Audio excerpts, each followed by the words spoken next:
নমস্কাৰ মই অংকিতা বৰা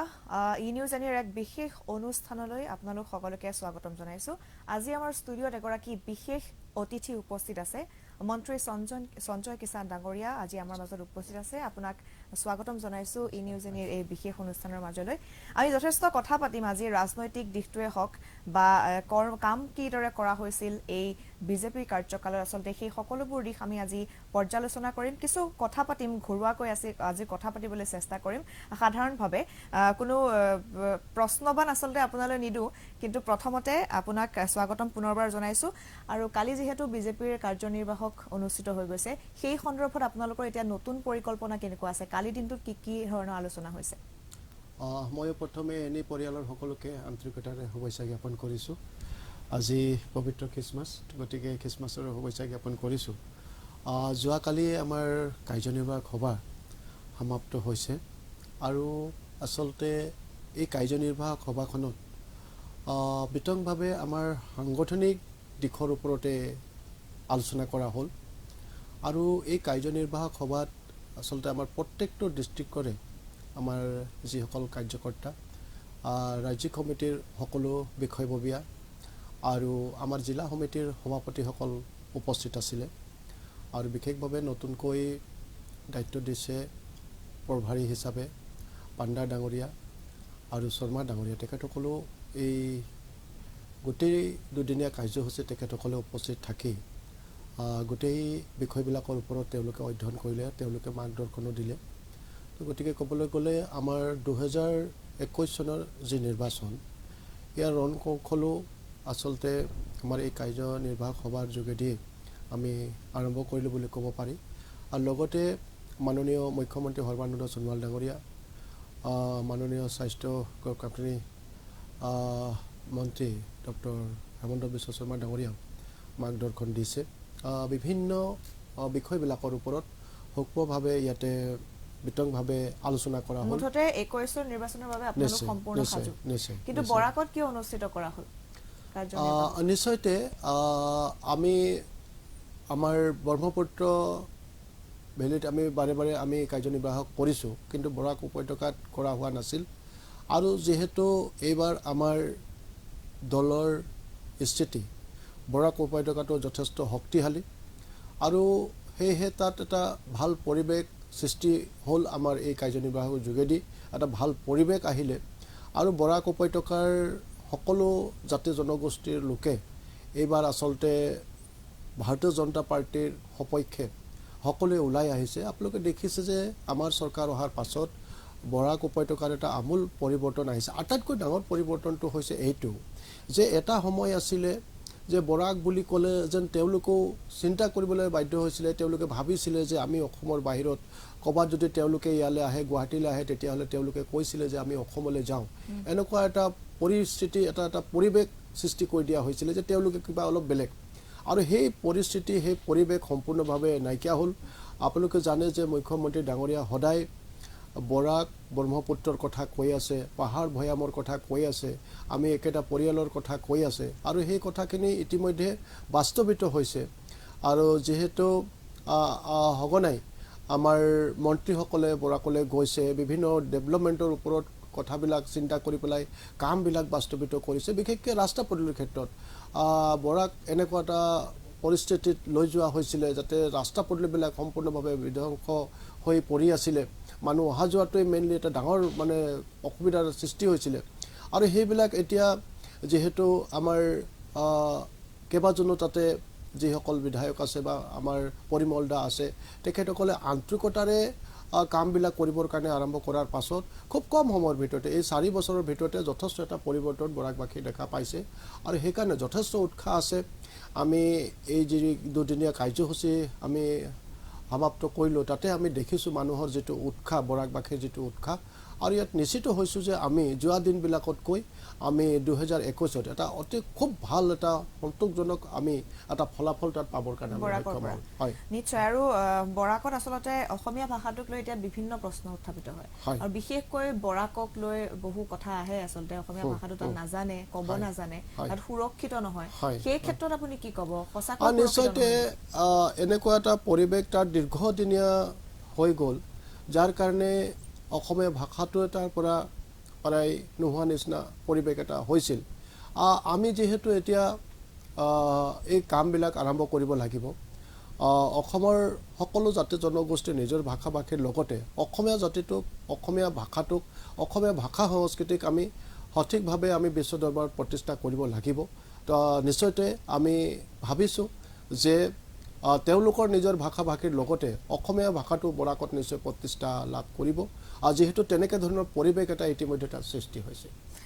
আমি ৰাজনৈতিক কথা পাতিম কিন্তু আপোনাৰ ব্যক্তিগত কিছু কথা যদি পাতো আপুনি হয়তো বেয়া নাপাব আপোনাৰ ৰাজনৈতিক জগতখনলৈ আপুনি কেনেকৈ খোজ দিছিল সৰুৰে পৰা আপোনাৰ জন্ম ক'ত আছিল কিদৰে আপুনি এই জগতখনৰ লগত জড়িত হৈ পৰিছিল দৰ্শকসকলেও জানিব বিচাৰিব নিশ্চয়তে মই আচলতে এখন চাহ বাগিচা তিনিচুকীয়াৰ পৰা প্ৰায় 7 কিলোমিটাৰ আঁতৰত এখন চাহ বাগিচা আছে ঢেলাঘাট চাহ বাগিচা ঢেলাঘাট চাহ বাগিচাৰে আমাৰ লাইন থাকে আৰু লাইনবিলাকত নাম থাকে মোৰ লাইনটোৰ নাম আছিলে 14 নম্বৰ লাইনৰে এটা শ্ৰমিক গৃহত মোৰ জন্ম মা বাগানৰে আছিলে মা চাহপাত ছিঙিছিলে দেউতা কাঠমিস্ত্ৰী আছিলে আৰু তাৰ পৰাই মই জন্ম আজিও মোৰ ঘৰ বুলি ক'লে সেই চাহ বাগিচাৰ সেই শ্ৰমিক গৃহটোৱে মোৰ আচল ঘৰ টাউনত আছোঁ এতিয়া ভাড়া কৰি পেলাই আছোঁ তো মই আচলতে ধন্যবাদ দিব লাগিব এটা মোৰ পবিত্ৰ সংগঠন অসম সাহিত্য ছাত্ৰ সন্থা মই প্ৰায় হাই স্কুল লেভেলতে মই এই সংগঠনটোৰ লগত জড়িত হৈ পৰিছিলোঁ প্ৰায় ক্লাছ 8 মানৰ পৰাই আৰু তেতিয়াৰ পৰাই এই সংগঠনটোৰ লগত জড়িত হৈ আচলতে আমাৰ বিভিন্ন জনগোষ্ঠীটোৰ মাজত থকা বিভিন্ন সমস্যাবিলাকৰ ওপৰত আমি অধ্যয়ন কৰিছিলোঁ আৰু এই সংগঠনটোৰ যোগেদি আমি এইবিলাক সমাধানৰ কাৰণে মাত মাতিছিলোঁ আৰু তেনেকুৱা এটা মনত এটা সমাজৰ হকে কাম কৰাৰ এটা চিন্তাধাৰা মনলৈ আহিছিল আৰু তাৰ লগতে আমি সেই কাম কৰি থাকোঁতে বিভিন্ন সময়ত আচলতে যিবিলাক বিশেষভাৱে কংগ্ৰেছৰ ৰাজত্ব কালত আমাৰ চাহ বাগিচাসমূহত আমি যিবিলাক মানে শ্ৰমিক ৰাইজৰ বাবে যিবিলাক তেওঁলোকে চৰকাৰ থাকোঁতে যিবিলাক আচলতে আমি বিচাৰিছিলোঁ কোনো কাৰণতে এইবিলাক সম্ভৱ নাছিল কোনো এটা আঁচনি আচলতে আমাৰ চাহ বাগিচাবিলাকত তেওঁলোকে দিয়া নাছিল এইবিলাকৰ কাৰণে বিভিন্ন সময়ত আমি প্ৰতিবাদ কৰিছিলোঁ আৰু এইবিলাকৰ চিন্তাধাৰা আমি ভাবিছিলোঁ যে আমিও কেতিয়াবা এই দলত এটা বিকল্প হিচাপে কিবা এটা কৰিব লাগিব যাৰ দ্বাৰা কোনোবাই আহি আমাৰ এই জনগোষ্ঠীটোৰ কাৰণে আন্তৰিকতাৰে কাম কৰিব তেনেকৈ এটা মনত এটা আশা পুহি থৈছিলোঁ আৰু ৰাজনীতি কৰিম বুলি পেলাই ভবা নাছিলোঁ কিন্তু এনেকুৱাকৈ কৰি থাকোঁতে মোৰ এজন দাদা আছিলে হীৰা গুপ্তা বুলি পেলাই তেওঁ এই যে আমি আৰ্টছত থাকি পেলাই যিবিলাক সঠিকভাৱে আমি মাত মাতিছিলোঁ কাম কৰিছিলোঁ তো তেনে ক্ষেত্ৰত তেখেতে মোক বাৰে বাৰে কয় যে সঞ্জয় তুমি কিন্তু ৰাজনীতিত আহিব লাগিব তুমি ৰাজনীতিত আহিলেহে আচলতে ৰাজনীতিৰ জৰিয়তে এই সমস্যাবিলাক সমাধানৰ পথ ওলাই আহিব তেতিয়া মই পঢ়ি আছিলোঁ তেতিয়াৰ পৰাই তেখেতে মোক কয় আমি কথা পাতোঁ আৰু তেনেকুৱাতে গৈ পেলাই লাষ্টত গৈ পেলাই কামাখ্যা দা আছিলে ৰামেশ্বৰ দা আছিলে তেখেতসকলেও মোক উৎসাহিত কৰিছিলে আৰু তেওঁলোকৰ স্পৰ্শলৈ অহাৰ পাছত মই যেতিয়া অসম সাহিত্য ছাত্ৰ সন্থা বিদায় ল'লোঁ 2011 আগে আৰু তাৰ পাছতে আমি 2011 28 ফেব্ৰুৱাৰী তাৰিখে মাননীয় মুখ্যমন্ত্ৰী সৰ্বানন্দ সোণোৱাল ডাঙৰীয়া মই একেলগতে ডিব্ৰুগড়ত এখন সভাত আমি একেদিনাখনে সভাদা আৰু মই একেলগতে ভাৰতীয় জনতা পাৰ্টীত যোগদান কৰিছিলোঁ আৰু তেনেকুৱাকৈ মোৰ ৰাজনীতিৰ জীৱন আৰম্ভ হৈছিলে হয় আপোনাৰ মা দেউতাই তাক কেনেদৰে সহায় কৰিছিলে এখন মানে সৰু ঘৰৰ পৰা আপুনি এতিয়া যোনটো পৰ্যায়ত আছে ডাঙৰ কথা আচলতে আৰু চাহ জনগোষ্ঠীৰ লোকসকলৰ বাবে যথেষ্ট কাম কৰিছে আপুনি মন্ত্ৰিত্বৰ পদ লাভ কৰাৰ পাছত এইটো সকলোৱে সলাগে যথেষ্ট আশা এতিয়াও আছে কিন্তু তাৰ মাজতো যিখিনি তেওঁলোকৰ উন্নয়ন নাছিলে তেওঁলোকৰ সুবিধা নাছিলে সেইখিনি যথেষ্ট তেওঁলোকে পাইছে এই ক্ষেত্ৰত আপোনাৰ ঘৰখনৰ পৰা আপুনি নিশ্চয় সহায় পাইছিলে নিশ্চয়তে মোৰ কাৰণে এইটো এটা মানে বহুত ডাঙৰ প্ৰত্যাহ্বান আছিলে যে মই এখন চাহ বাগিচাৰ লাইনৰ পৰা ওলাই আহি পেলাই এনেকুৱা এটা জেগাত অহাটো মোৰ কাৰণে বিৰাট ডাঙৰ এটা প্ৰত্যাহ্বান আছিলে কিন্তু মা দেউতাকে মই যেতিয়া সংগঠন কৰোঁ মা দেউতাসকলে বহুত মোক উৎসাহিত কৰিছিলে তেওঁলোকে চিন্তিত আছিলে যে ল'ৰাটোৱে আচলতে কি কৰিব মই চাকৰি নকৰিলোঁ, মই কোনো ধৰণৰ তেনেকৈ ব্যৱসায়ো কৰা নাই, মই সংগঠনটোৰ লগতে জড়িত আছিলোঁ। মোৰ দাদা আছিলে শংকৰ কিষাণ, তেওঁ ভাল শিল্পী আছিলে, গায়ক আছিলে, আৰু তেওঁ সদায় মোক কয় যে কিবা এটাতো কৰিব লাগিব, তই এনেকৈ সংগঠনে গাই থাকিবি নেকি? তো মই কওঁ দাদা এনেকৈ কামবিলাকতো কৰিব লাগিব সমাজৰ কাৰণে, সেইকাৰণে এইখিনি কৰি আছোঁ। তো মোক কৈছিলে। তাৰপাছত যেতিয়া মই সক্ৰিয়ভাৱে ৰাজনীতিত আহিলোঁ, দাদাও মোক সহায় কৰিলে। দুৰ্ভাগ্যবশতঃ দাদা নাই, ঢুকালে। কিন্তু মাক দেউতাকৰ পৰা সেইখিনি, মাক দেউতাকে হয়তো কোনোদিনেই স্কুলৰ মুখো দেখা নাই, কিন্তু তেওঁলোকে যথেষ্ট মোক উৎসাহিত কৰিছিলে প্ৰত্যেকটো ক্ষেত্ৰতে। মোৰ মা আছিলে, যথেষ্ট সামাজিক মানুহ আছিলে, দেউতা আছিলে, যথেষ্ট সামাজিক মানুহ আছিলে তাহানিতেই। আৰু তেখেতসকলৰ পৰা মই যথেষ্ট সমাজখনৰ কাৰণে যে আমি কিবা এটা কৰিব লাগে, এই কথাখিনি মা দেউতাকৰ পৰা মই শিকিছিলোঁ। আৰু যাৰ দ্বাৰা মই এইখিনি আগবাঢ়ি পেলাই আজি এইটো জেগাত পাইছোঁ। আৰু বহুত মানে আজি আপোনালোকে জানিব যে মোৰ দৰে এনেকৈ হাজাৰ হাজাৰ ল'ৰা ছোৱালী আছে চাহ বাগিচাবিলাকত, আৰু তেওঁলোকৰো যেনেকৈ ধৰণৰ বহুত সপোন তেওঁলোকে চাই চাহ বাগিচা থাকিও, কিন্তু বহুতৰে সেই সপোনবিলাক বাস্তৱায়িত নহয়গৈ। কিন্তু মোৰ ভগৱানৰ আশীৰ্বাদ আছিলে, মই চেষ্টাও কৰিছিলোঁ, যি কাম কৰিছিলোঁ আচলতে মই সংগঠন যেতিয়া কৰিছোঁ, মই সদায় নিষ্ঠা আৰু সততাৰে মই সংগঠনটো কৰিছিলোঁ। আৰু এতিয়া ভাৰতীয় জনতা পাৰ্টীত মই আহিলোঁ, মোক প্ৰথমে বিভিন্ন দায়িত্ব দিয়া হ'ল। মই চাহ মৰ্চাৰ অসমৰ মই সভাপতি আছিলোঁ, আৰু সভাপতিৰ যেতিয়া দায়িত্ব ল'লোঁ, মই গোটেই অসমৰ চাহ বাগিচাবিলাকত গৈ পেলাই আমাৰ সংগঠনটো কিদৰে শক্তিশালী কৰিব পাৰি, চাহ বাগিচাত ভাৰতীয় জনতা পাৰ্টীৰ পৰিৱেশটো কেনেকৈ মানে সৃষ্টি কৰিব পাৰি, তাৰ কাৰণে আমি কাম কৰিছিলোঁ আৰু নিষ্ঠাৰে কৰিছিলোঁ, যাৰ কাৰণে দলে বিবেচনা কৰি পেলাই মোক আজি সন্মান দিছে।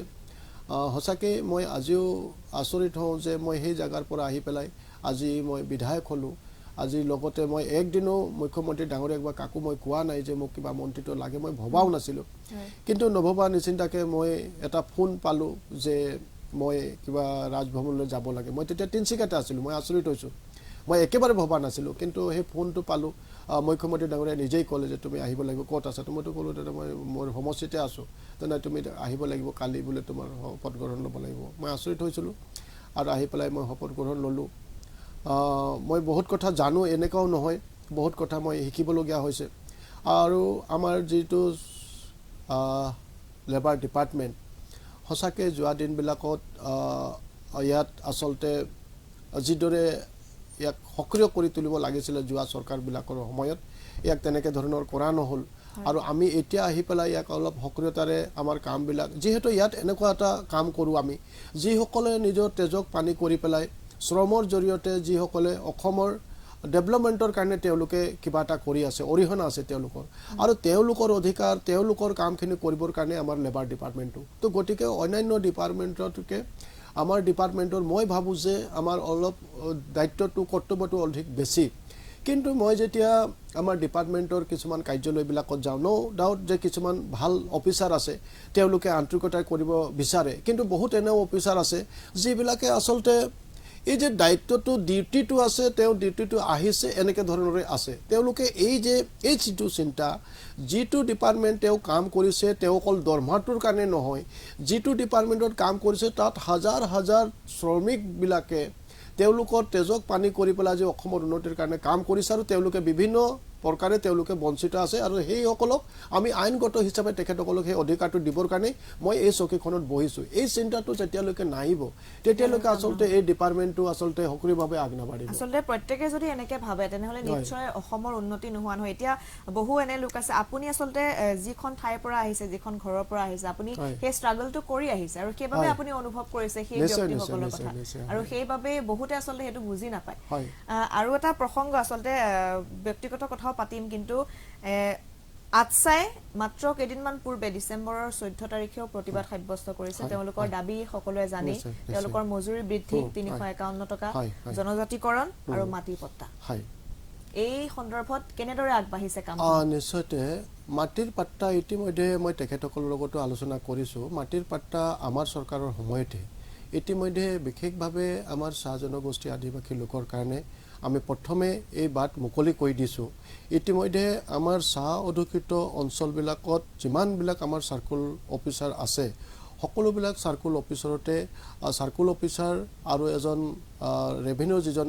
এডিচি আছে তেখেতসকলক লৈ পেলাই এখন কমিটি কৰি দিয়া হৈছে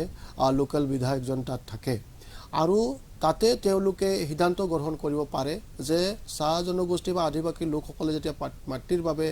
আবেদন কৰিব আৰু তেওঁলোকে স্পেচিয়েলি সেই কমিটিখনে সিদ্ধান্ত গ্ৰহণ কৰি পেলাই মাটিৰ পাট্টাৰ বাবে তেওঁলোকে এখন মানে মিটিং কৰি পেলাই তেওঁলোকে মাটিৰ পাট্টাৰ কাৰণে তেওঁলোকে আগবাঢ়িব পাৰিব তেওঁলোকে পাট্টান কৰিব পাৰিব ইতিমধ্যে মই প্ৰায় মোৰ নিজৰ সমষ্টিতে স্পেচিয়েলি তেনেকৈ ধৰণৰ প্ৰায় 400 মান মানুহক আমি ইতিমধ্যে মাটিৰ পাট্টা দিছোঁ আৰু বহু সময়ত বহু মানে জিলাতে এই কাম আৰম্ভ হৈছে কিন্তু তাৰ কাৰণে সঠিকভাৱে আমাৰ ৰাইজ আবেদন কৰিব লাগিব কাগজ পত্ৰখিনি দাখিল কৰিব লাগিব এই কাম আমি আৰম্ভ কৰিছোঁ যোৱা দিনবিলাকত নথকাৰ কাৰণে আচলতে মাটিৰ পৰা বঞ্চিত হৈ আছে আৰু আমি এইটো চেষ্টা কৰিছোঁ যে বেছিভাগ শ্ৰমিক ৰাইজে আজি যিটো পৰম্পৰাগতভাৱে তেওঁলোকৰ ধৰক ককাকে চাহ বাগিচাত কাম কৰিছিলে সেই ঘৰটো তেওঁ আছিলে তাৰ পাছত তেওঁৰ পুতেক থাকিলে তাৰ পাছত তেওঁৰ পুতেক থাকিলে তেনেকৈ ধাৰাবাহিকভাৱে চলি আছে কিন্তু তেওঁলোকৰ কোনো ধৰণৰ মাটি নাই আৰু আজি যদি মাটিৰ অধিকাৰটো নাথাকে মানে মানুহৰ কাৰণে এইটো এটা ডাঙৰ প্ৰশ্ন তো গতিকে আমি চেষ্টা কৰিছোঁ যাতে আমি তেনেকৈ ধৰণৰ মানুহবিলাকৰ কাৰণে মাটিৰ পাট্টাৰ ব্যৱস্থাটো কৰিব পাৰিম আৰু চিলিং এক্টত থকা যিখিনি চাহ বাগিচা অন্তৰ্গত আছে মাটি সেই মাটিবিলাক আমি চাহ জনগোষ্ঠীৰ মাজতে মাটিৰ পাট্টা প্ৰদান কৰিব লাগে বুলি ইতিমধ্যে চৰকাৰে সিদ্ধান্ত গ্ৰহণ কৰিছে আৰু য'ত তেনেধৰণৰ আবেদন আহি আছে আমি তেনেধৰণৰ মাটিৰ পাট্টাবিলাক দি আছোঁ দ্বিতীয়তে কথা হ'ল যিটো শ্ৰমিকৰ মজুৰি শ্ৰমিকৰ মজুৰিটো আপোনালোকে চাব যে আমাৰ চৰকাৰ অহাৰ পাছতে আমি একেবাৰে 30 টকা এটা আমি মজুৰি বৃদ্ধি কৰিছিলোঁ তাৰ পাছত আমাৰ চৰকাৰখনে বিভিন্ন দিশত অধ্যয়ন কৰিছিলে শ্ৰমিকৰ মজুৰি একচুৱেলি কেনেকৈ ধৰণৰ হ'ব লাগে কিমান হ'ব লাগে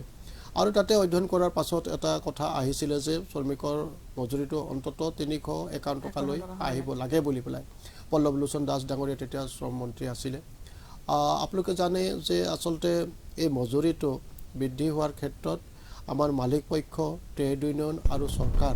মিলিতভাৱে এটা সিদ্ধান্তত আহিব লাগিব সকলোৰে মনপুত হ'ব লাগিব তাৰ পাছতে এই শ্ৰমিকৰ মজুৰিটো এটা সিদ্ধান্ত গ্ৰহণ কৰা হয় তো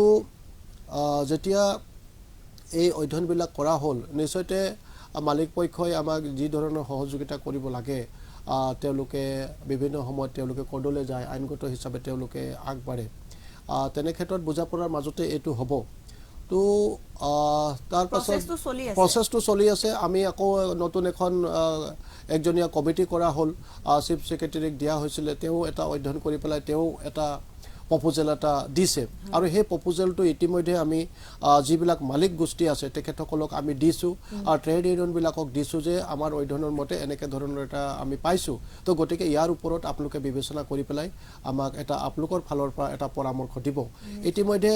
কেইবাটাও মালিক গোষ্ঠী আমাক পৰামৰ্শ দিছে ট্ৰেড ইউনিয়নবিলাকে পৰামৰ্শ দিছে আৰু মই পুৰা চেষ্টা কৰিছোঁ মুখ্যমন্ত্ৰী ডাঙৰীয়া এই ক্ষেত্ৰত যথেষ্ট চিৰিয়াছলি লৈছে আমি খুব সোনকালে মালিক পক্ষ ট্ৰেড ইউনিয়ন আমি বহি পেলাই এটা সিদ্ধান্তত আহিম ময়ো ভাবোঁ যিহেতু মই নিজে চাহ বাগিচাৰ পৰা আহিছোঁ মই আজিও মানে মই প্ৰায়বিলাক চাহ বাগিচালৈ মই যাওঁ তেওঁলোকৰ যিখিনি বেদনা আছে সেইখিনি মই বুজি পেলাই আহিছোঁ আজি এইটো জেগাত তো গতিকে মই আশা কৰিছোঁ যাতে এটা সন্তোষজনক স্থিতিত আমি এই দৰমহাটো আমি লৈ যাব লাগিব যাতে তেওঁলোকে আজি তাৰিখত বৰ্তমান পৰিস্থিতিত তেওঁলোকৰ চলিব পৰাকৈ ল'ৰা ছোৱালীক শিক্ষা দিব পৰাকৈ তেওঁলোকৰ স্বাস্থ্যৰ কাৰণে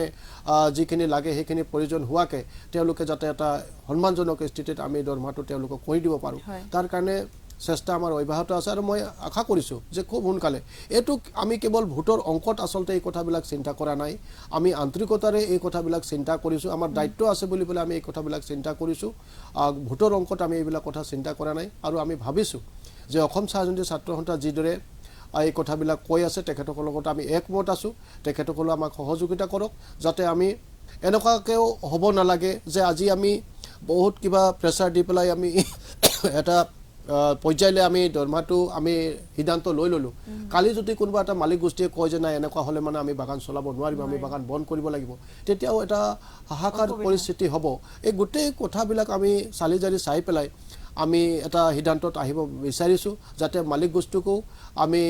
বিশ্বাসত লৈ পেলাই কাম কৰিব লাগিব ট্ৰেড ইউনিয়নবিলাকো আমাক সহযোগিতা কৰিব লাগিব আৰু অসম সাহিত্য ছাত্ৰ সন্থা বা আদিবাসী ছাত্ৰ সন্থা আমাক সহযোগিতা কৰিব লাগিব এটা কথা কৈছোঁ যে কোনো সন্দেহ কৰাৰ প্ৰয়োজন নাই আমি আন্তৰিকতাৰে মুখ্যমন্ত্ৰী ডাঙৰীয়াই এই কথাটো বিবেচনা কৰিছে আৰু আমি সন্তোষজনক স্থিতিত আমি এই দৰমহাটো লৈ যাবৰ কাৰণে আমি চেষ্টা কৰিম নিশ্চয়কৈ আশা কৰা হৈছে আচলতে তেওঁলোকে যি প্ৰতিবাদ কৰি আছিল দীৰ্ঘদিনৰ পৰা সেয়া অতি শীঘ্ৰেই তেওঁলোকে লাভ কৰিব তেওঁলোকৰ আচলতে প্ৰত্যেকটো দিশ চাব লাগিব চৰকাৰৰ দিশটো চাব লাগিব মালিক পক্ষৰ ক্ষেত্ৰতো চাব লাগিব আৰু প্ৰতিটো দিশ চাৰি জাৰি চাইহে আচলতে আগবাঢ়িব লাগিব যিহেতু চাহ জনগোষ্ঠীৰ যিসকল লোক আছে তেওঁলোকৰ উন্নয়নৰ যথেষ্ট কাম কৰা হৈছে আপোনালোকে নতুন দিশ কি চিন্তা কৰিছে তেওঁলোকৰ উন্নয়নৰ ক্ষেত্ৰত সকলো দিশৰ পৰাই হওক হয় নিশ্চয় চাওক এতিয়া এটা জনগোষ্ঠী আগবাঢ়িবলৈ হ'লে সকলো দিশতেই চিন্তা বিবেচনা কৰি পেলাই জনগোষ্ঠীটোৰ দিশটো আগুৱাই লৈ যাব লাগিব আৰু তেনে ক্ষেত্ৰত বিশেষভাৱে আমাৰ চৰকাৰ অহাৰ পাছত যেনেকৈ স্বাস্থ্য শিক্ষা এই দিশবিলাকৰ ওপৰত যথেষ্ট গুৰুত্ব দিছে আমাৰ চৰকাৰে ইতিমধ্যে আপোনালোকে জানে যে শিক্ষা জগতখনত এটা পৰিৱৰ্তন আনি বিশেষভাৱে চাহ বাগিচাত আমি ব্ৰিটিছে বনাই যোৱা যিবিলাক LP স্কুল এইটো হ'ল সম্ভৱতঃ কেৱল LP স্কুলটো প্ৰতিষ্ঠা কৰা হ'ল ব্ৰিটিছৰ সময়তে যাতে শ্ৰমিকসকলে বহুত বেছি শিকিব নালাগে জানিব নালাগে তেওঁলোকে যাতে চহীটো কৰিব পাৰে সেইকাৰণে কেৱল প্ৰাথমিক বিদ্যালয়তে সমাপ্ত কৰি দিয়া হ'ল স্কুলৰ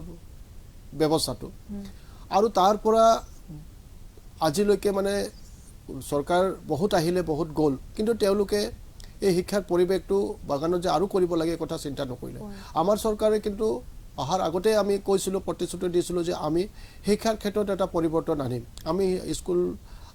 LP স্কুলৰ বাদেও আমি হাই স্কুল আমি নিৰ্মাণ কৰিম আৰু ইতিমধ্যে আমি একে কোবতে প্ৰায় 119খন হাই স্কুলৰ কাম আমি আৰম্ভ কৰিছোঁ খুব খৰতকীয়াকৈ এই স্কুলৰ কাম চলিছে আমি অহা শিক্ষাবৰ্ষৰ আগে আগে এই স্কুলবিলাক আমি সম্পূৰ্ণভাৱে নিৰ্মাণ কৰি আচলতে আমি তাতে কামবিলাক ল'ৰা এডমিশ্যনৰ ব্যৱস্থা কৰিব পৰাকৈ আমি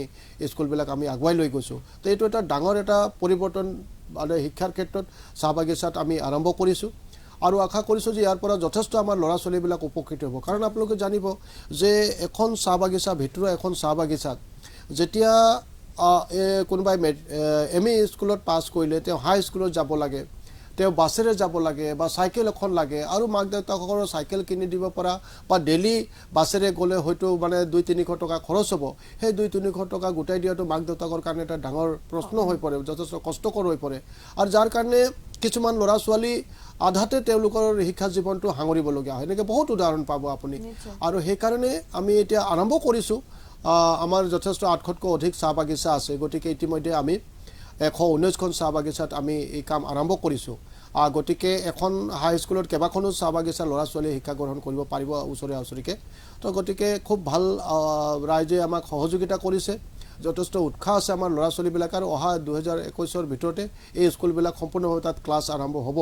আৰু মই ভাবিছোঁ যে নিশ্চয়তে শিক্ষাৰ ক্ষেত্ৰত এই হাই স্কুলবিলাক যেতিয়া হ'ব হাই স্কুলৰ লগতে আমি এটা থৈছোঁ যাতে হাই স্কুলৰ লগতে আমি হাই ছেকেণ্ডেৰী স্কুলটো সেই হাই স্কুলবিলাকতে আমি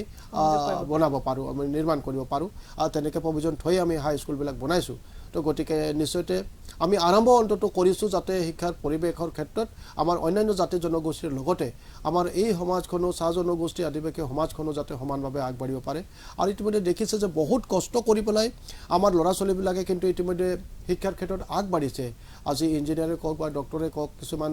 যথেষ্ট মাক দেউতাকে কষ্ট কৰি পেলাই তেখেতসকলক এই দিশত আগুৱাই লৈ যাব পৰা সম্ভৱপৰ হৈছে আৰু মই আশা কৰিছোঁ যে এই ক্ষেত্ৰত যথেষ্ট আৰু হ'ব স্বাস্থ্যৰ ক্ষেত্ৰতো ইতিমধ্যে আপোনালোকে জানে যে আমি যথেষ্ট স্বাস্থ্যৰ ক্ষেত্ৰত আমি কাম কৰিছোঁ হয় হয় হয় ইতিমধ্যে চাহ বাগিচাৰ যিমানবিলাক চাহ বাগিচা আছে চবতে যিবিলাক দৰৱ আমি চৰকাৰ তৰফৰ পৰা দিছোঁ যোৱা দিনবিলাকত মানে আমি শুনিবলৈ পাইছিলোঁ যে চাহ বাগিচাৰ যিবিলাক দৰৱ উন্নত মানদণ্ডৰ নহয় একেটা দৰৱকে সকলোবিলাক বেমাৰতে তেওঁলোকে ব্যৱহাৰ কৰে তেনেকৈ ধৰণৰ পৰিৱেশ এটা আছিলে আৰু এই কথাবিলাক চিন্তা কৰি পেলাই ইতিমধ্যে আমি সকলোবিলাক চাহ বাগিচাতে সমানভাৱে উন্নত মানদণ্ডৰ দৰৱ পাতি আমি দিছোঁ গৰ্ভৱতী মৃত্যুৰ সংখ্যাটো কমাবৰ কাৰণে ইতিমধ্যে আমি 12,000 টকাকৈ মহিলাসকলক দিয়াৰ পাছত এই গৰ্ভৱতী মহিলাৰ মৃত্যুৰ সংখ্যাটো কমি গৈছে, শিশুৰ মৃত্যুৰ সংখ্যাটো কমি গৈছে। তো গতিকে আমি তেনেধৰণৰ আৰম্ভ কৰিছোঁ আৰু অন্যান্য যিখিনি আঁচনি আছে স্বাস্থ্যৰ সম্পৰ্কে সেইখিনি কামো যথেষ্ট চলি আছে আৰু আমি আশা কৰিছোঁ যে আমাৰ যিবিলাক গুৰু দায়িত্ব আচলতে আজি সকলো জাতি জনগোষ্ঠীৰ লগতে এই বৃহৎ চাহ জনগোষ্ঠী আদিবাসী জনগোষ্ঠীটোকো সমানভাৱে আগুৱাই লৈ যাব লাগিব। তেতিয়াহে আচলতে সামগ্ৰিকভাৱে অসমৰ উন্নতিটো আমি দেখা পাম। আৰু এটা কথা মোৰ আচলতে এটা ডাউট আছিলে, ৰিপুন বৰাই এখন সংবাদমেল দিছিলে দিনৰ আগতে, তেওঁ বিজেপি চৰকাৰৰ বহুকেইটা এনেকুৱা দিশ তেওঁ উল্লেখ কৰিছে যিখিনি কাম হোৱা নাই বুলি তেওঁ কৈছে। তাৰ ভিতৰতে এটা পইণ্ট আছিলে যে যিসকল চাহ বাগিচাৰ চৰ্দাৰ আছে তেওঁলোকক 3,000 টকাৰ এটা স্মাৰ্টফোন দিয়াৰ কথা ঘোষণা কৰা হৈছিলে বাজেটত, কিন্তু সেই কামটো হোৱা নাই বুলি কৈছে। নাই সেইটো আচৰিত পাইছোঁ। মানে ৰিপুন বৰা ডাঙৰীয়াৰ কোৱাৰো সেইটো অধিকাৰ নাই, যিহেতু তেওঁ যদি মই বেছি দিনলৈ নাচাওঁ, মই ৰিপুন বৰা ডাঙৰীয়াক মনত পেলাই দিব বিচাৰিছোঁ যে তেখেতসকলৰ চৰকাৰখন মানে 2016 চনৰ পৰা আগত গৈ পেলাই 15 বছৰ তেওঁলোকে কণ্টিনিউৱাছ কৰিলে। এই কণ্টিনিউৱাছত তেওঁলোকে দেখুৱাই দিয়ক যে কোনো এটা আঁচনি তেওঁলোকে বাগানৰ চাহ বাগিচাৰ মাজত তেওঁলোকে লৈ গৈছিলে। এটাই আঁচনি আছিলে, সেইটো হ'ল এটা কম্বল আৰু এটা আঁঠুৱা। এই এটা কম্বল আৰু এটা আঁঠুৱাৰে তেওঁলোকে 15 বছৰে তেওঁলোকে চাহ জনগোষ্ঠী আদিবাসীৰ মাজত তেওঁলোকে ৰাজনীতি কৰিলে। আৰু ইতিমধ্যে আমি স্মাৰ্টফোন প্ৰদান কৰিছোঁ। তেওঁলোকে গৈ পেলাই চৰ্দাৰসকলৰ লগত কথা পাতিলে তেওঁলোকে গম পাব যে ইতিমধ্যে যিসকলে আবেদন কৰিলে, যিসকলৰ একাউণ্ট আছিলে, যিসকলৰ সকলো কাগজ পত্ৰ আছিলে, যিসকলৰ বাবে মেনেজমেণ্টে আমাক তেওঁলোকৰ নামবিলাক আমালৈ প্ৰেৰণ কৰিছিলে, আমি সকলোকে ইতিমধ্যে এই ফোন দিছোঁ। আৰু লগতে খুব সোনকালে এই ডিচেম্বৰৰ ভাগতে আমি চেষ্টা কৰিছোঁ, আমি যিসকলে ৰৈ গৈছিলে, যিসকলৰ নাম চামবিলাক অহা নাছিলে, যিসকল চৰ্দাৰ, তেওঁলোকৰ ইতিমধ্যে আমি তালিকা প্ৰস্তুত কৰিছোঁ সকলোবিলাক চাহ বাগিচাৰে। আৰু খুব সোনকালে প্ৰায় আমাৰ 3,500 মান চৰ্দাৰ আকৌ আছে। সেই 3,500 চৰ্দাৰৰ কাৰণে আমি ইতিমধ্যে তেওঁলোকৰ কাৰণে ফোন ৰেডি কৰিছোঁ। খুব সোনকালে তেখেতসকলক আকৌ ফোন দিম। তো গতিকে তেওঁলোকে বিভিন্ন সময়ত এটা সময়ত ক'লে যে মানে মোবাইল দি পেলাই তেওঁলোকে মানে কি দৰকাৰ, চৰ্দাৰৰ কাৰণে মোবাইল কি দৰকাৰ, তেনেকৈ ধৰণৰ কথাবিলাক কৈছিলে। ইতিমধ্যে আমি মোবাইল দিলোঁ আৰু মোবাইল দিয়াৰ পাছত যথেষ্ট উপকৃত হৈছে আচলতে আমাৰ চৰ্দাৰসকলে, যে এই আজিকালি জানে যে এই মোবাইলৰ জৰিয়তে বিভিন্ন আঁচনি সম্পৰ্কে আমি গম পাওঁ। আৰু লগতে আজি ধৰক আৰু লগতে ধৰক ক'ৰবাত কাম কৰি থকাৰ অৱস্থাত চৰ্দাৰজনেই মানুহখিনিৰ মাজত থাকে, মহিলাই হওক বা পুৰুষেই হওক। আজি পটককৈ যদি কাৰোবাৰ কিবা অসুস্থ হৈ পৰিছে, বাগানত মূৰ ঘূৰাই পৰি গৈছে, তো প্ৰথমে সেই চৰ্দাৰজনে সেই খবৰটো লয় আৰু লগে লগে ডক্টৰ বা এম্বুলেঞ্চৰ কাৰণে তেওঁক খবৰ দিয়ে। তো গতিকে এনেকৈ বিভিন্ন বিপদে আপদে এই মোবাইলটোৱে তেখেতসকলৰ কাৰণে যথেষ্ট এটা কাম কৰিছে আৰু সেইকাৰণে এইটো এটা লাভান্বিত হৈছে তেওঁলোকে। আৰু ইতিমধ্যে আমি আৰু এটা কথা আছে যে এই চৰ্দাৰসকলে যথেষ্ট আন্তৰিকতাৰে শ্ৰমিকৰ মাজত থাকি পেলাই তেওঁলোকৰ সুখে দুখে তেওঁলোকে থাকে, তেওঁলোকে কাম কৰে। তো গতিকে তেওঁলোকক এটা সন্মান যচাটো আমাৰ দৰকাৰ। তেওঁলোকে শ্ৰমৰ জৰিয়তে আজি অসমখনৰ কাৰণে কাম কৰি আছে। ঠিক তেনেকৈ যিবিলাক চকীদাৰ আছে, চকীদাৰসকলকো আমি ইতিমধ্যে আমি চাইকেল দিয়াৰ ব্যৱস্থা কৰিছোঁ। ইতিমধ্যে আমাৰ কাম কাজবিলাক আগবাঢ়িছে। খুব সোনকালে মই চেষ্টা কৰিছোঁ এই মাহৰ ভিতৰতে আমি যিবিলাক লাইন চকীদাৰ বুলি কয়, যিসকলে ৰাতিপুৱাই গৈ পেলাই শ্ৰমিকজন কি কাম যাব, ক'ত কাম যাব, এই খবৰটো দিয়ে। তেওঁলোকে কামৰ খবৰটোৱেই নহয়, কাৰোবাৰ ঘৰত যদি কিবা বেমাৰ আছে, কাৰোবাৰ ঘৰত যদি কিবা অসুবিধা হৈছে, এই খবৰবিলাকো তেওঁলোকে ৰাতিপুৱাই গৈ পেলাই কৈ পেলাই তেওঁলোকে এইবিলাক সমাধানৰ কাৰণে মেনেজাৰৰ লগত আলোচনা কৰে। বা কোনোবাক যদি এম্বুলেঞ্চখন পঠিয়াই দিব লাগে, তেওঁ ঘৰত পৰি আছে, এম্বুলেঞ্চৰ ব্যৱস্থাটো কৰে। তো সেই চকীদাৰসকলকো আমি সন্মান যাচিবৰ কাৰণে ইতিমধ্যে তেওঁলোকক এটা চাইকেলৰ ব্যৱস্থা কৰিছোঁ। খুব সোনকালে তেখেতসকলক এই চাইকেল আমি প্ৰদান কৰিম। নিশ্চয় এইটো ভাল ব্যৱস্থা। আচলতে ৰিপুন বৰাই যি কথা কৈছিলে সেয়া আচলতে মিছা এক প্ৰকাৰ প্ৰতিপন্ন হৈছে। আৰু চাহ বাগিচাত কোনোদিন নগ'লেই তেওঁলোকে আন্তৰিকতাৰে কথাবিলাক চিন্তাই নকৰিলে, তাৰ কাৰণে এনেকৈ ধৰণৰ হয়। আৰু বেছি সময় নকৰোঁ, দুটা প্ৰশ্ন আছে আপোনালৈ। শ্ৰম বিভাগত কেনেকুৱা ধৰণৰ উন্নয়নৰ কথা ভাবিছে আপোনালোকে? মই ক'লোঁ যে ইতিমধ্যে আমাৰ শ্ৰম বিভাগটো সক্ৰিয়তাৰে কাম কৰিবলৈ হ'লে ডিপাৰ্টমেণ্টটো ঠিক হ'ব লাগিব। আৰু ডিপাৰ্টমেণ্টটো ঠিক কৰিবৰ কাৰণে মই ইতিমধ্যে যিবিলাক আচলতে আমাৰ মেন পাৱাৰ কম আছে, আমি সেই মেন পাৱাৰবিলাকৰ কাৰণে ইতিমধ্যে আমি গুৰুত্ব দিছোঁ, যাতে সকলোবিলাক জেগাতে ক'তো ক'ৰবাত এনেকুৱাও আছে যে লেবাৰ ইনস্পেক্টৰ ক'ৰবাত আমাৰ কম আছে, ক'ৰবাত আমাৰ BOCWৰ কাৰণে আমাৰ কাম কৰিবৰ কাৰণে আমাৰ মানুহ কম আছে। ঠিক তেনেকৈ বিভিন্ন ডিপাৰ্টমেণ্টত আমি চালি জাৰি চালোঁ যে বহুত জেগাত মানে আমাৰ ডিপাৰ্টমেণ্টবিলাকত আমাৰ মানুহৰ সংখ্যাটো কম। আৰু মই ইতিমধ্যে মুখ্যমন্ত্ৰী ডাঙৰীয়াক আলোচনা কৰিছিলোঁ তেখেতৰ লগত, তেখেতে ইতিমধ্যে নিৰ্দেশ দিছে যে যিমানবিলাক অকল মোৰ লেবাৰ ডিপাৰ্টমেণ্ট সকলোবিলাক ডিপাৰ্টমেণ্টত য'ত য'ত তেনেকৈ পোষ্টবিলাক খালী হৈ আছে এইবিলাক ইতিমধ্যে আমাক ল'বৰ কাৰণে দিছে। আৰু মই ইতিমধ্যে এই কামটো আৰম্ভ কৰিছোঁ। আৰু অফিচবিলাকৰ ক্ষেত্ৰতে ইতিমধ্যে কেইবাটাও লেবাৰ ডিপাৰ্টমেণ্টৰ অফিচ আমি যে নতুনকৈ নিৰ্মাণ কৰিবলৈ লৈছোঁ, ইতিমধ্যে কেইবাটাও অফিচ সুন্দৰভাৱে আমি নিৰ্মাণ কৰিছোঁ। তো গতিকে এই অফিচটোত যাতে সকলোৱে সক্ৰিয়তাৰে কাম কৰে আৰু সকলোৱে আন্তৰিকতাৰে কাম কৰে তাৰ কাৰণে মই ইতিমধ্যে প্ৰায়বিলাক মই ডিষ্ট্ৰিক্টৰ অফিচবিলাকত মই গৈছোঁ, তেওঁলোকক নিৰ্দেশ দিছোঁ, তেওঁলোকক মই ভালকৈ কৈছোঁ, অকণমান গৰমকৈও কৈছোঁ তেওঁলোকক। আৰু যিসকলে গাফিলতি কৰিছে তেওঁলোকৰ ওপৰত মই ইতিমধ্যে একশ্যনো লৈছোঁ, যাতে তেওঁলোকে বুজি পাওক যে আমি অন্যান্য ডিপাৰ্টমেণ্টৰ দৰে নহয়। আমি যিটো ডিপাৰ্টমেণ্টত আমি দায়িত্ব লৈছোঁ সেই ডিপাৰ্টমেণ্টটোত খাটি খোৱা মানুহখিনিৰ কাৰণে আমি কাম কৰিবলগীয়া আছে। গতিকে আমি অন্যান্য ডিপাৰ্টমেণ্টতকৈ যদি প্ৰয়োজন হয় আমি 1 ঘণ্টা বেছি কাম কৰিব লাগিব, আন্তৰিকতাৰে কাম কৰিব লাগিব। মই আচলতে তেনেকৈ ধৰণৰ পৰিৱেশ এটা সৃষ্টি কৰিবৰ কাৰণে চেষ্টা কৰি আছোঁ। আৰু শেষৰ প্ৰশ্ন, বৰ্তমান যিহেতু 21ৰ নিৰ্বাচন আহি আছে, বহুকেইটা প্ৰত্যাহ্বান আছে বিজেপিৰ সন্মুখত। নতুন দল সংগঠন আছে, ৰাইজৰ দল, লগতে অসম জাতীয় পৰিষদ আছে, আৰু তেওঁলোকে এবাৰ একত্ৰিত হৈ বিজেপিক মানে প্ৰতিহত কৰিবলৈ এক প্ৰকাৰ চেষ্টা কৰিছে। কিন্তু বিজেপিৰ তৰফৰ পৰা বাৰে বাৰে কোৱা হৈছে যে 100+, এইটো কেনেদৰে সম্ভৱ হ'ব? নিশ্চয়তে আজি মই অসমৰ ৰাইজক ক'ব বিচাৰিম যে অসমৰ ৰাইজে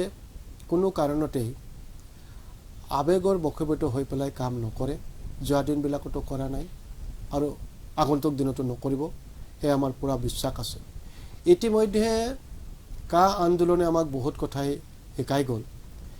আৱেগিকভাৱে এনেকৈ ধৰণৰ পৰিৱেশ সৃষ্টি কৰা হ'ল, যি মই অসমৰ বিভিন্ন জেগাৰ লগতে মই গুৱাহাটীৰ উদাহৰণটো দিব বিচাৰিম যে যিটো পৰিৱেশ হ'ল, আচলতে আমি নিজকে অসমীয়া বুলি কোৱাৰ পাছত অসমৰ আই মাতৃক আমি কিদৰে আমি অত্যাচাৰ কৰিলোঁ, অসমক ধ্বংস কৰিবৰ কাৰণে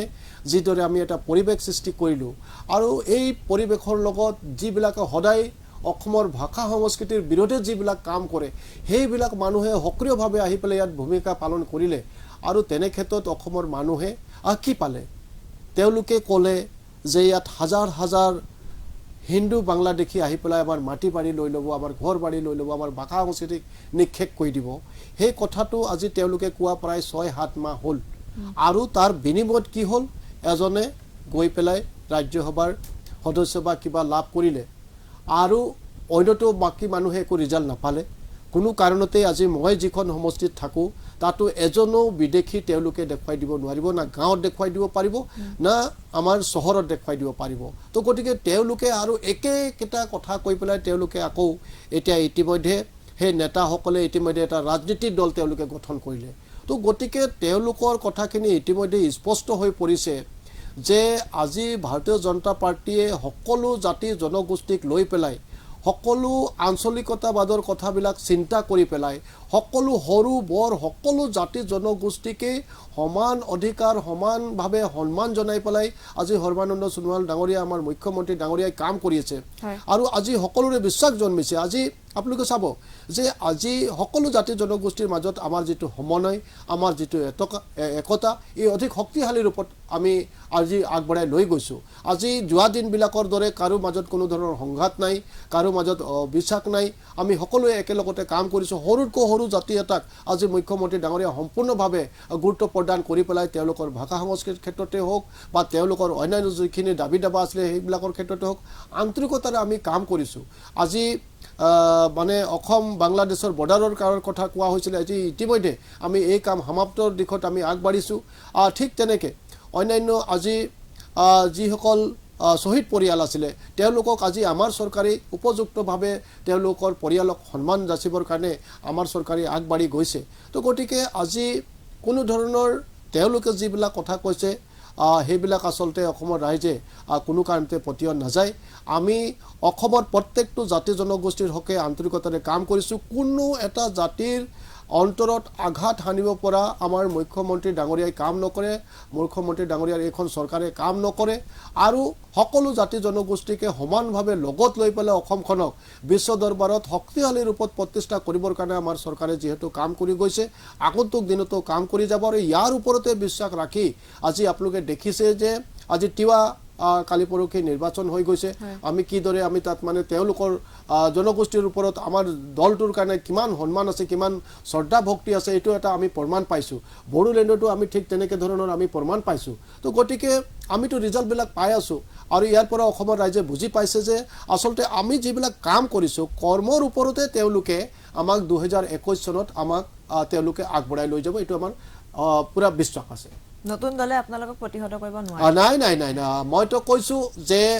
মই এটা উদাহৰণ হিচাপে মই আপোনাক ক'ব বিচাৰিম যে